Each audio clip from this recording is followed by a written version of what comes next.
আমাদের সমাজের মধ্যে এমন কিছু সুশীল ব্যক্তিরা আছে যারা নাকি যাদেরকে আমরা দেখতে পাই আমাদের কোনো ভাইরা আমাদের কোনো এই প্রতিবেশীরা যখন পূর্বের কৃতকর্মগুলো ছেড়ে খারাপ কাজগুলো ছেড়ে যখন ভালোর পথে আসে তাদেরকে নিয়ে ট্রল করে, তাদেরকে বিভিন্ন ধরনের কুচাকুচির কথা বলা হয়, যার কারণে সে এক ধরনের হীনমন্যতায় ভুগে ফাইনালি সে আগের পজিশনে চলে যায়। এটা আমরা ফ্রেন্ডস সার্কেলের মধ্যে দেখি। তোমার কোনো একজন বন্ধু ফর এক্সাম্পল খারাপ কাজগুলো ছেড়ে ভালো কাজ আসলো, তুমি তাকে বলবা হ্যাঁ একদিনে বুজুর্গ হয়ে গেছো, এ হয়ে সে হয়ে গেছো, এগুলো আমরা বলি। এটা সেম ফ্যামিলির মধ্যে ঘটে থাকে। একজন আমরা বাবা বলে কি তুই যখন সে যখন 25-30 বছর দিকে যখন দাঁড়িয়ে রাখে তো বলা হচ্ছে তুই এখন বুড়ো হয়ে গেছিস নাকি, বৃদ্ধ হয়ে গেছিস নাকি, পারবি তো, সময় আসছে করবি। এভাবে আমরা কি বিষয়গুলোকে এভাবে আনি। ইসলাম কিন্তু এটা না।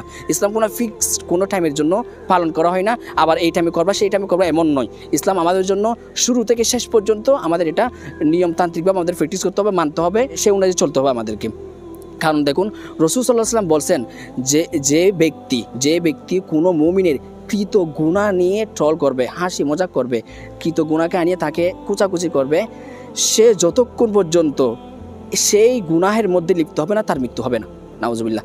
এমন আমাদেরকে একটা কি ওয়াইদ দিয়ে গেছেন, আমাদেরকে একটা ধিক্কার দিয়ে গেছেন। সুতরাং আমরা কোনো ভাই যখন গুনাহ ছেড়ে কৃত গুনাহকে টেনে এনে আমরা কোনো ভাইকে কি করব না, তাকে আমরা হেনস্থা করব না, তাকে আমরা এই মজা কুটাবো না তার, এটা আমাদের খুব লক্ষ্য রাখতে হবে।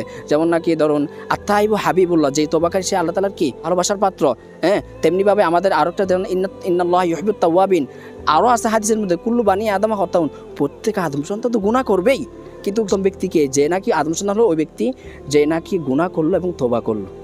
সুতরাং আমরা যারা আমাদের কেউ যদি গুনাহ পাপ কাজ ছেড়ে ভালো কাজে আসে তাকে আমরা এন্টারপ্রেনার করব, মোটিভেটেড করব যাতে করে সে সেগুলোর উপর থাকে এবং এই বিষয়গুলো আরও বেশি বেশি করে এবং তার মাধ্যমে আরও 10 জনের ফায়দা হয়, এমন কিছু তাদেরকে উৎসাহিত উদ্দীপনামূলক আমরা সাহস যোগাবো, কথা বলবো।